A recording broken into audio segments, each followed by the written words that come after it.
Diablo Immortal, a game that splitted the community on its predatory nature. Is it truly as it seems? My channel Big Red Fat Bear will take a look at these accusations. Diablo Immortal takes place between the events of Diablo 2 and Diablo 3.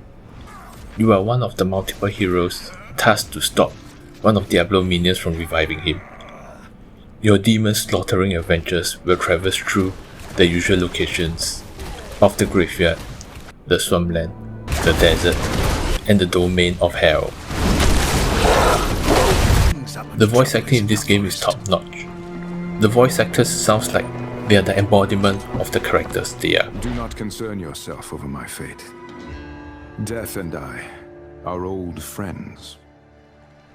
One thing to note is that there are instances of the main quest with missing narrations.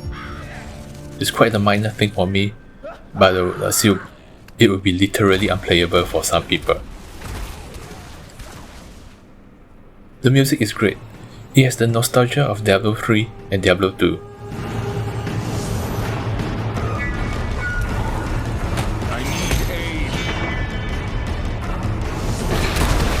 The gameplay is basically to exterminate hordes of monsters to get loot.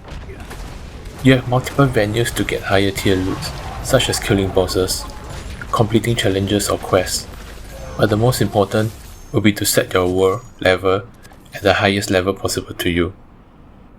It's like Diablo 2 normal mode, nightmare mode and hell mode. You have mini events such as clan wars, or map related events such as attacking the carriage. The game encourages you to team up with other players as you get better benefits working in a team than being a solo. I find the controls to be responsive and visually most of the buttons at the edge, so the cluttering on the screen isn't that bad. Casting directional spells involves holding down the button and pointing in the direction you want, but for lazy people like me, we go up close and it auto-targets. Sometimes pressing the button has no effect, and you need to pause a while to press it again. One minor thing I've noticed is that I have an issue with the Wi-Fi signal for this game. For example, if I'm just on Wi-Fi, while playing the game I will suddenly have a drop connection multiple times. Whereas using mobile data, I did not experience such issues. On to the controversies. Like its prequel, grinding is part of the core gameplay. You hit the mobs and hope they drop something usable. As some people doesn't have the time for this due to work and whatnot, you are given the options to skip these tedious chores by buying better loot boxes. For example, after killing King Leoric, there will be a prompt from the shop. Hey, psst! The loot you just got are all junks. Buy me, so I can give you better loot. This is the standard predatory gacha nature of it.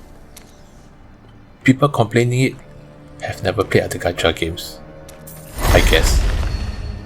Yes, you may get yourself better gears, but those free-to-play grinders, they're gonna catch up to you in a few days, so it even out. Now, the truth is, even though about 3 weeks had passed, I can see that the population has dwindled. The first few days were mostly packed. Finding people for a raiding dungeon was quick. Now it takes slightly longer. Don't get me wrong, this game is fun, with all the killing and looting, but the novelty is dying out soon, and only the hardcore grinders will remain.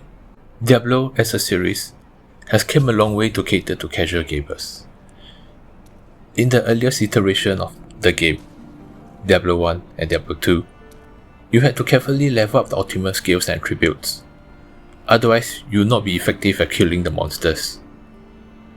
Diablo 3 gave you every skills, but you had to choose which skills you wanted to bring to the battlefield and level up. Now, Diablo Immortal, they give you all the skills and auto-level them for you. Skills modification comes from the items that you equip.